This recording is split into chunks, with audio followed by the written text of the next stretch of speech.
नमो भगवते वासुदेवाय नमः। आप सभी को उत्पन्ना एकादशी की हार्दिक शुभकामनाएं। इस वीडियो में हम सुनेंगे उत्पन्ना एकादशी व्रत कथा। आज मार्ग शीर्ष मास के कृष्ण पक्ष की एकादशी तिथि है। इस एकादशी को उत्पन्ना एकादशी के नाम से जाना जाता है। कुछ जगहों पर इसे उत्पन्ना ग्यारस भी कहते हैं। आज ही के दिन भगवान श्री हरि विष्णु जी के शरीर से एक देवी का जन्म हुआ था। भगवान विष्णु ने एकादशी को उत्पन्न होने के कारण इन्हें एकादशी देवी का नाम दिया। इन्हीं एकादशी माता को सभी एकादशियों की जननी कहा जाता है तथा इसी तिथि से इस एकादशी व्रत की शुरुआत हुई थी। स्वयं भगवान श्री कृष्ण जी ने कहा है कि एकादशी माता स्वयं भगवान विष्णु ही साक्षात शक्ति है। इन्हीं एकादशी माता ने देवताओं के कष्ट को हर करके उन्हें सुख दिया, तो वह प्राणी मात्र को क्या नहीं दे सकती है। सुख, समृद्धि, शांति और मोक्ष समस्त सुख सहज ही प्राप्त हो जाते हैं। आज के दिन जो भी एकादशी माता और उत्पन्ना एकादशी व्रत की कथा को सुनता है, उनके समस्त पाप कट जाते हैं तथा समस्त मनोकामनाओं की पूर्ति होती है। तो आज मैं आपको सुना रही हूँ उत्पन्ना एकादशी की बड़ी ही दुर्लभ कथा। इस कथा को सुनने के बाद भगवान विष्णु और माता की कथा को अवश्य सुनिएगा। तो आइए बड़ी ही श्रद्धा और प्रसन्नचित्त मन से भगवान श्री हरि लक्ष्मी नारायण जी के चरणों का ध्यान करते हुए इन कथाओं का श्रवण करते हैं। एक बार अर्जुन ने भगवान श्री कृष्ण जी से कहा, हे प्रभु, अब आप मुझे उत्पन्ना एकादशी की व्रत कथा को सुनाइए। तब भगवान श्री कृष्ण जी बोले, हे पार्थ, मैं तुम्हें उत्पन्ना एकादशी की व्रत कथा को सुनाता हूँ, इसे ध्यान पूर्वक सुनो। सतयुग में एक महाभयंकर दैत्य हुआ, उसका नाम था मुर। उस दैत्य ने इंद्र आदि देवताओं पर विजय प्राप्त कर उन्हें उनके पद से हटा दिया। तब इंद्रदेव ने भगवान शंकर से प्रार्थना की कि हे भोलेनाथ, हम सब देवता मुर नामक दैत्य के अत्याचारों से दुखी होकर मृत्युलोक में अपना जीवन व्यतीत कर रहे हैं। राक्षसों के भय से हम बहुत दुख और कष्ट भोग रहे हैं। मैं स्वयं बहुत दुखी और भयभीत हूँ। अन्य देवताओं की तो बात ही क्या है। अतः हे कैलाशपति, कृपा कर आप मुर दैत्य के अत्याचार से बचने का कोई उपाय बताइए। देवराज इंद्र की प्रार्थना सुनकर भगवान शंकर जी ने कहा, हे देवेंद्र, आप भगवान श्री हरि के पास जाइए। मधुकैटव का संहार करने वाले भगवान विष्णु देवताओं को अवश्य ही इस भय से मुक्त करेंगे। महादेव जी के आदेश अनुसार इंद्र तथा अन्य देवता क्षीर सागर में गए, जहाँ पर भगवान श्री हरि विष्णु जी शेष शैया पर विराजमान थे। इंद्र सहित सभी देवताओं ने भगवान विष्णु के समक्ष उपस्थित होकर उनकी स्तुति की और बोले, हे तीनों लोकों के स्वामी, आप स्तुति करने योग्य हैं। हम सभी देवताओं पर आपको कोटि कोटि प्रणाम है। हे दैत्यों के संहारक, हम आपकी शरण में हैं, आप हमारी रक्षा करें। हे त्रिलोकपति, हम सभी देवता दैत्यों के अत्याचारों से भयभीत होकर आपकी शरण में आए हैं। इस समय दैत्यों ने हमें स्वर्ग से निकाल दिया है और हम सभी देवता बड़ी ही दयनीय स्थिति में मृत्युलोक पर विचरण कर रहे हैं। अब आप ही हमारे रक्षक हैं, आप हमारी रक्षा कीजिए। हे कैलाशपति के जगन्नाथ, हमारी रक्षा करें। देवताओं की करुण पुकार को सुनकर भगवान श्री हरि बोले, हे देवगणों, वह कौन सा दैत्य है जिसने देवताओं को जीत लिया है? आप सभी देवगण किसके भय से पृथ्वीलोक में भटक रहे हैं? क्या वह दैत्य इतना बलवान है जिसने इंद्र सहित सभी देवताओं को जीत लिया है? तुम निर्भय होकर मुझे सब हाल बताओ। भगवान विष्णु के इन स्नेही वचनों को सुनकर देवेंद्र ने कहा, हे प्रभु, प्राचीन काल में ब्रह्म वंश में उत्पन्न हुआ नाड़ी जंग नामक एक असुर था, जिसका मुर नामक एक पुत्र है जो चंद्रावती में निवास करता है, जिसने अपने बल से मृत्युलोक और देवलोक को जीत लिया है और सब देवताओं को देवलोक से निकालकर अपने दैत्य कुल के असुरों को इंद्र, अग्नि, यम, वरुण, चंद्रमा आदि को लोकपाल बना दिया है। वह स्वयं सूर्य बनकर पृथ्वी को ताप दे रहा है। इस बलशाली भयानक असुर का संहार करके देवताओं की रक्षा करे। देवेंद्र के मुख से ऐसे वचन सुनकर भगवान विष्णु बोले, हे देवताओं, मैं आपके शत्रु का शीघ्र ही संहार करूंगा। आप सब इसी समय मेरे साथ चंद्रावती चलिए। देवताओं की पुकार पर भगवान विष्णु तुरंत ही उनके साथ चल दिए।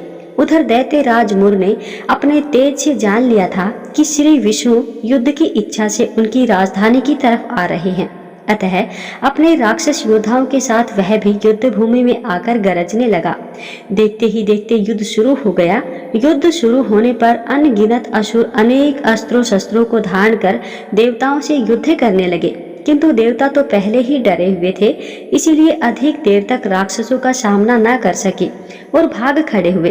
तब भगवान विष्णु स्वयं युद्ध भूमि में आ गए। दैत्य पहले से भी ज्यादा जोश में भरकर भगवान विष्णु से युद्ध करने लगे। वे अपने अस्त्र शस्त्रों से उन पर भयंकर प्रहार करने लगे। दैत्यों के आक्रमण वारों को श्री विष्णु अपने चक्र और गदा के प्रहार से नष्ट करने लगे। इस युद्ध में अनेक दैत्य सदा के लिए मृत्यु की गोद में समा गए, किंतु दैत्यराज मुर भगवान विष्णु के साथ निश्चल भाव से युद्ध करता रहा। उसका तो जैसे अभी बाल भी बाका नहीं हुआ था। वह बिना डरे युद्ध कर रहा था। भगवान विष्णु मुर को मारने के लिए जिन जिन शस्त्रों का प्रयोग करते, वे सब उसके तेज से नष्ट होकर उस पर पुष्पों के समान गिरने लगते। अनेक अस्त्रों शस्त्रों का प्रयोग करने पर भी भगवान विष्णु उससे जीत नहीं सके। तब वे आपस में मल्ल युद्ध करने लगे। भगवान श्री हरि उस असुर से देवताओं के लिए 1000 वर्ष तक युद्ध करते रहे, किंतु उस असुर ने जीत नहीं सके। अंत में भगवान विष्णु शांत होकर विश्राम करने की इच्छा से बद्रिकाश्रम स्थित हेमवती नाम की एक गुफा में प्रवेश कर गए। हे अर्जुन, उस गुफा में प्रभु ने शयन किया। भगवान विष्णु के पीछे वह दैत्य भी वहां चला आया। भगवान श्री हरि को सोता देखकर वह उन्हें मारने को तैयार हो गया। वह सोच रहा था कि मैं आज अपने चिरशत्रु को मारकर हमेशा हमेशा के लिए स्वतंत्र हो जाऊंगा, परंतु उसकी यह इच्छा पूर्ण न हो सकी, क्योंकि उसी समय भगवान विष्णु की देह से दिव्य वस्त्र धारण किए हुए एक अत्यंत मोहिनी कन्या उत्पन्न हुई और राक्षस को ललकार कर उससे युद्ध करने लगी। उस कन्या को देखकर राक्षस को घोर आश्चर्य हुआ और वह सोचने लगा कि ऐसी दिव्य कन्या कहाँ से उत्पन्न हुई, और फिर वह असुर उस कन्या से लगातार युद्ध करता रहा। कुछ समय बीतने पर उस कन्या ने क्रोध में आकर उस दैत्य के अस्त्र शस्त्रों के टुकड़े टुकड़े कर दिए और उसका रथ तोड़ डाला। अब तो उस दैत्य को बड़ा ही क्रोध आया और वह सारी मर्यादाएं भंग करके उस कन्या से मल्ल युद्ध करने लगा। उस तेजस्वी कन्या ने उसको धक्का मारकर मूर्छित कर दिया और उसकी मूर्छा टूटने से पूर्व ही उसका सिर काटकर धड़ से अलग कर दिया। सिर कटते ही वह असुर पृथ्वी पर गिरकर मृत्यु को प्राप्त हुआ। बाकी बचे हुए असुर अपने राजा का ऐसा दुखद अंत देखकर भयभीत होकर पाताल लोक में भाग गए। भगवान विष्णु जब निद्रा से जागे तो उस असुर को मरा देखकर उन्हें घोर आश्चर्य हुआ और वे सोचने लगे कि इस महाबली को किसने मारा है। तब वह तेजस्वी कन्या श्री हरि से हाथ जोड़कर बोली, हे जगदीश्वर, यह असुर आपको मारना चाहता था, तब मैंने आपके शरीर से उत्पन्न होकर इस असुर का वध किया है। कन्या की बात सुनकर भगवान बोले, तुमने इस असुर को मारा है, इसलिए हे कन्या, मैं तुमसे अत्यंत प्रसन्न हूँ। इसे मारकर तुमने तीनों लोगों के देवताओं के कष्ट को हरा है, इसीलिए तुम अपनी इच्छा अनुसार वरदान मांग लो, मैं तुम्हारी प्रत्येक इच्छा को पूर्ण करूंगा। भगवान की बात सुन कन्या बोली, हे प्रभु, मुझे यह वरदान दीजिए कि जो भी मनुष्य या देव मेरा व्रत करे उसके सभी पाप नष्ट हो जाएं और अंत में उसे स्वर्ग लोक की प्राप्ति हो। मेरे व्रत का आधा फल रात्रि को मिले और उसका आधा फल एक समय भोजन करने वाले को मिले।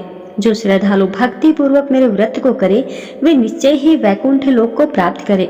जो मनुष्य मेरे व्रत में दिन या रात्रि को एक बार भोजन करे वह धन धान्य से भरपूर रहे।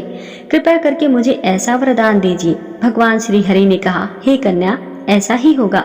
मेरे और तुम्हारे भक्त एक ही होंगे और अंत में संसार में प्रसिद्धि को प्राप्त होकर मेरे लोक को प्राप्त करेंगे। हे कल्याणी, तुम एकादशी को पैदा हुई हो, इसीलिए तुम्हारा नाम भी एकादशी होगा, और क्योंकि तुम मेरे अंश से उत्पन्न हुई हो इसीलिए संसार में तुम उत्पन्ना एकादशी के नाम से जानी जाओगी। तथा जो मनुष्य इस दिन व्रत करेंगे उनके समस्त पाप समूल नष्ट हो जाएंगे। तुम मेरे लिए अब तीज, अष्टमी, नवमी और 14 से भी अधिक प्रिय हो। तुम्हारे व्रत का फल सब तीर्थों के फल से भी महान होगा। यह मेरा आकाट्य कथन है। इतना कहकर भगवान श्री हरि वहां से अंतर ध्यान हो गए। इसके बाद भगवान श्री कृष्ण जी अर्जुन से कहते हैं, हे अर्जुन, एकादशी के व्रत का फल सभी व्रतों व तीर्थों से फल से महान है। एकादशी व्रत करने वाले मनुष्यों के शत्रुओं का मैं जड़ से नाश कर देता हूँ और व्रत करने वाले को मोक्ष प्रदान करता हूँ। उन मनुष्यों के जीवन के जो भी कष्ट होते हैं मैं उन्हें दूर कर देता हूँ। अर्थात मुझे अत्यंत प्रिय एकादशी के व्रत को करने वाले प्राणी सभी ओर से निर्भय और सुखी होकर अंत में मोक्ष को प्राप्त होते हैं। हे कुंती पुत्र, यह मैंने तुम्हें एकादशी उत्पत्ति के विषय में बताया है। श्रेष्ठ मुनियों को दोनों पक्षों की एकादशियों को एक समान समझना चाहिए, उनमें भेदभाव करना उचित नहीं है। जो मनुष्य एकादशी महात्म्य का श्रवण व पठन करेंगे उन्हें अश्वमेघ यज्ञ के समान फल प्राप्त होगा। यह मेरा आकाट्य वचन है। बोलिए श्री लक्ष्मी नारायण भगवान की जय हो। आइए अब श्रवण करते हैं भगवान श्री कृष्ण की सच्ची कथा, जिसे सुनने मात्र से सभी मनोकामनाओं की पूर्ति होती है। जनाबाई जी का जन्म गोदावरी तट पर गंगाखेड़ नामक एक ग्राम महाराष्ट्र में हुआ था। बचपन में ही इनकी मां का निधन हो गया था। उनके पिता उन्हें भगवान विठल के दर्शन के लिए पंढरपुर लाए और वहीं उनकी मृत्यु भी हो गई। जनाबाई जी के हृदय में भगवत प्रेरणा से यह बात आई कि कोई भक्त अगर उन पर कृपा कर दे तो उन्हें भगवान का साक्षात्कार हो जाएगा। इसीलिए जनाबाई जी ने 8 वर्ष की आयु में नामदेव जी महाराज के यहाँ सेवा करना स्वीकार कर लिया। नामदेव जी निरंतर भजन परायण थे और निरंतर भगवान के नाम में डूबे रहते थे। नामदेव जी जैसे महात्मा के यहाँ सेवा मिल जाना मतलब स्वयं प्रभु की सेवा से भी बड़ी सेवा मिल जाना था। जनाबाई जी के हृदय में एक ही बात थी कि वे नामदेव जी को प्रसन्न कर ले। जनाबाई अब नामदेव जी को पूरे परिवार की तमन्ना पूर्वक सेवा करने लगी। वह उनके घर के सभी कार्य जैसे कपड़े धोना, आटा पीसना, भोग तैयार करना, बर्तन मांजना, झाड़ू पोछा करना इत्यादि सब स्वयं करने लगी। जनाबाई जी भावमय स्थिति साधु सेवा का प्रभाव जनाबाई जी को सेवा में बड़ा आनंद आने लगा। नामदेव जी की सेवा और संग के प्रभाव से उसका निरंतर नाम जप चलने लगा। जो नामदेव जी जप और कीर्तन करते थे वही जनाबाई भी कीर्तन और नाम स्मरण करने लगे। नाम स्मरण करते करते कभी जब पोछा लगा रही होती तो एकदम से उनके हाथ रुक जाते और अश्रु बहने लगते और प्रभु के लिए विकलता प्रकट होने लगी। श्री जनाबाई जी की भाव दशाएं आने लगी और उनके हृदय में भगवान विठल के प्रति प्रबल आसक्ति होने लगी। जब कभी सेवा के बाद कुछ समय मिलता तो वे मंदिर में जाती और ठाकुर जी को देखती रहती। ठाकुर जी को देखते देखते उनको एकदम से विकलता होती और वो रोने लगती। जब आनंद बढ़ता तो वो नाचने लगती। जनाबाई जी की यह दशा केवल श्री नामदेव जी की सेवा से होने लगी। जना जी सभी कार्य करते हुए सावधानी रखती कि सेवा में कोई त्रुटि न हो, यानी कोई भूल न हो। ऐसे जनाबाई श्री नामदेव जी की सेवा में मग्न रहने लगी। वह सावधान रहती कि वे अपनी स्थिति में इतना ना डूब जाए कि उनकी सेवा छूट जाए, क्योंकि सेवा भक्त भी प्रसन्नता के लिए है और भक्त की प्रसन्नता से ही विठल भगवान रीझ जाएंगे।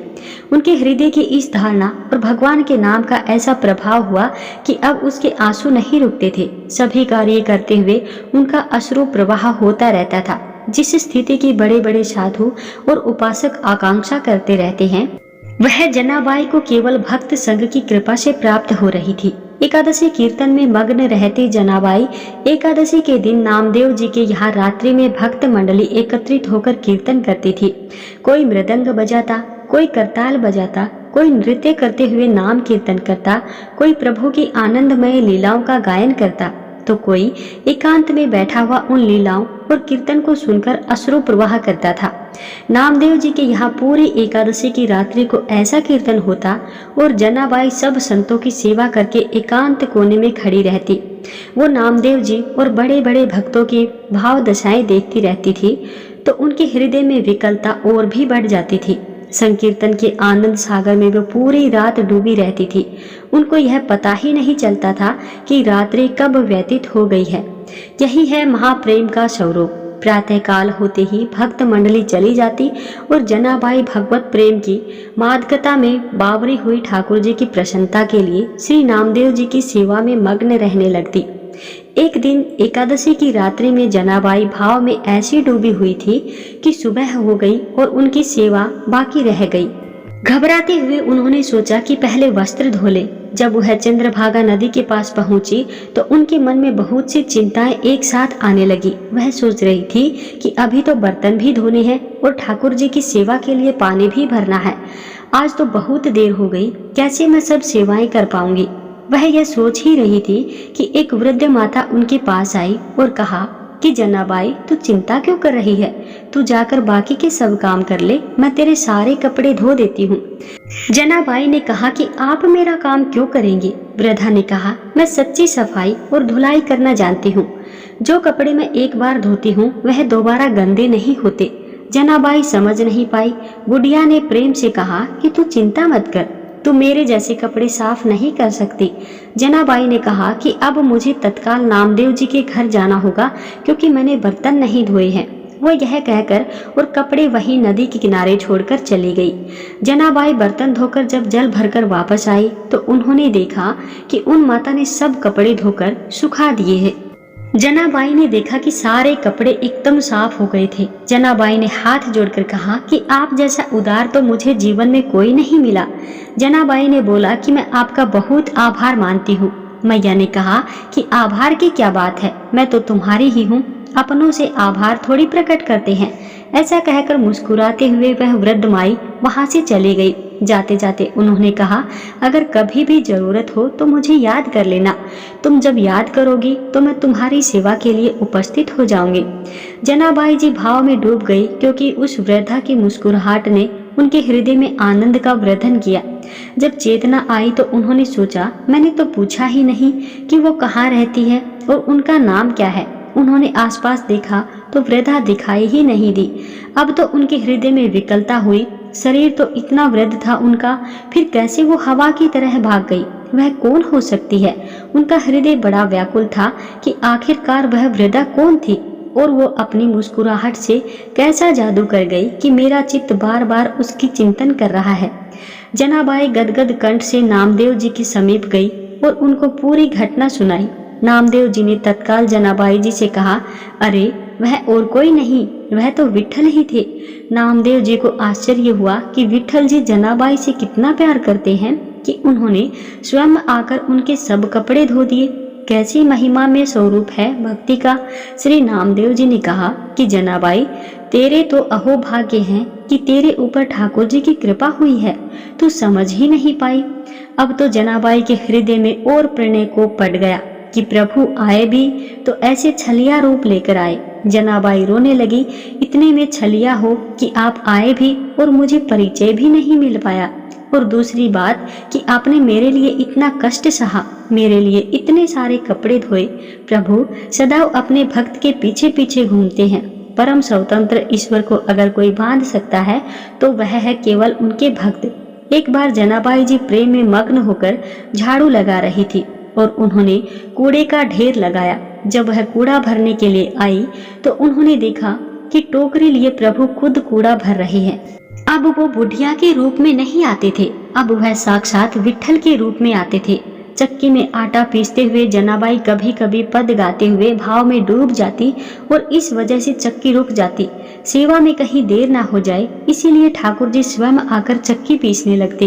प्रभु जनाबाई का अभंग सुनते रहते और जनाबाई जी प्रेम में मग्न रहती। जनाबाई जी घर में जब झाड़ू लगाती तो कचरा स्वयं विट्ठल भगवान उठाते। वह टोकरी को सर पर रखकर जनाबाई के पीछे पीछे डोलते। भक्ति की कैसी अद्भुत महिमा है।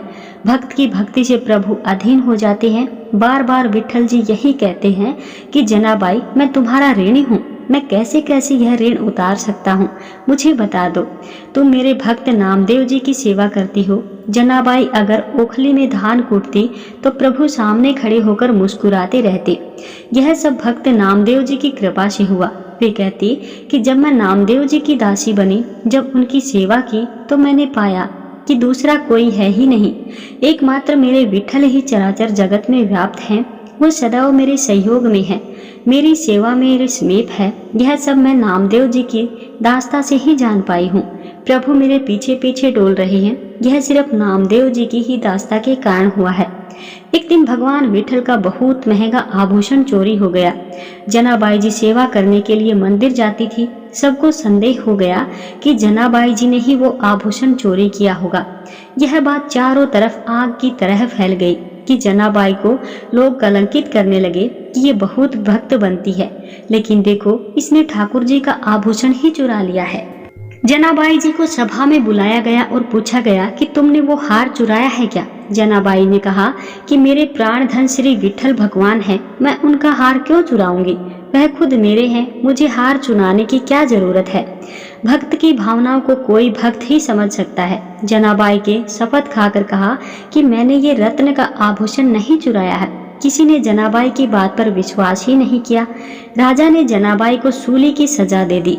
सूली पर चढ़ाने के लिए जनाबाई का हाथ बांधकर चंद्रभागा नदी के तट पर ले जाया गया। जनाबाई जी के हृदय में आया कि बहुत बढ़िया, जैसी विठल जी की इच्छा। बस वह विठल विठल जपने लगी। जैसे जैसे वो विठल बोलती वैसे वैसे सूली अर्थात जो नुकीला लोहे का डंडा था वो पिघलता जाता। ऐसा होते होते पूरी सूली पिघल गई। सब आश्चर्यचकित हो गए। राज सैनिकों ने जनाबाई को प्रणाम किया और उनसे क्षमा मांगी। यह लीला दो प्रभाव दिखाने के लिए हुई। पहली, जनाबाई जी को कोई भय नहीं था, क्योंकि वह सोच रही थी कि सूली की सजा मेरे प्रीतम का विधान है और मेरे प्रीतम से मिलन के लिए अब ये शरीर छूटने वाला है, तो कोई भय नहीं। और दूसरी बात ये कि एक भक्त की कितनी महिमा से युक्त होता है, इसे प्रभु दिखाते हैं कि उनके भक्त को प्रकृति का कोई भी प्रहार विचलित नहीं कर सकता, यानी कि नष्ट नहीं कर सकता। एक बार कबीरदास जी महाराज जी श्री नामदेव जी के दर्शन करने जा रहे थे। उन्होंने देखा कि कुछ शोरगुल हो रहा है, तो किसी से पूछा कि क्या हो रहा है। उन्होंने बताया कि जनाबाई जी किसी स्त्री से लड़ रही है। कबीरदास ने पूछा कि जनाबाई कौन है, तो उन्हें बताया गया कि वह नामदेव जी की सेवा में रहती हैं। वे नजदीक गए तो पता लगा कि लड़ाई गोबर के कंडों पर हो रही है। उनके मन में विचार आया कि एक भक्त कंडों के लिए कैसे लड़ सकता है। वह ऐसे ही आनंद मगन होकर उनका झगड़ा सुनने लगे। वह दूसरी स्त्री कह रही थी, कंडा मेरा है। जनाबाई ने कहा, नहीं मेरा कंडा है। उस स्त्री ने जनाबाई से पूछा कि तेरे कंडे की पहचान क्या है। जनाबाई जी ने बोला कि कान में लगा के सुनो, मेरा कंडा बोल रहा है विठल विठल। यह आश्चर्य की बात है, जड़ वस्तु के नाम से गूंजने लगा। जब सामने वाली स्त्री ने भी सहमति दी कि कंडे से विठल भगवान ही सुनाई दे रहा है, तो कबीरदास जी को भी लगा कि देखा जाए कि यह बात कितनी सच है। कबीरदास जी ने कंडे को कान पर लगाया तो विठल विठल ही सुनाई दिया। उन्होंने जनाबाई जी के चरणों को प्रणाम किया। कबीरदास जी ने सोचा, कितने महान हैं नामदेव जी कि उनकी सेवा में रहने वाली दासी के भी ऐसे भाग्य हैं कि जिस चीज को उन्होंने छू लिया वो विठल विठल ही बोलने लगी। जनाबाई जी की नामदेव जी से ऐसी तन्मयता हो गई थी कि जब नामदेव जी ने समाधि ली तो ठीक उसी दिन कीर्तन करते हुए जनाबाई भी विठल भगवान में विलीन हो गई। इस कहानी से सीख मिलती है कि जो भक्तों के चरणों का आश्रय लेता है, उनके सारे विकार नष्ट करके प्रभु उसे भगवत अनुराग में रंग देते हैं। इस प्रसंग से हमें यही सीखने को मिलता है कि किसी भक्त की सेवकाई से प्रभु कितने प्रसन्न होते हैं और भक्तों के प्रति श्रद्धा रखने वाले भगवत प्राप्ति कितनी सरल हो जाती है। बोलिए जय श्री कृष्णा, राधे राधे। इस वीडियो को अन्य लोगों के साथ भी शेयर कीजिएगा। कमेंट बॉक्स में ओम नमो भगवते वासुदेवाय नमः जरूर लिखिएगा।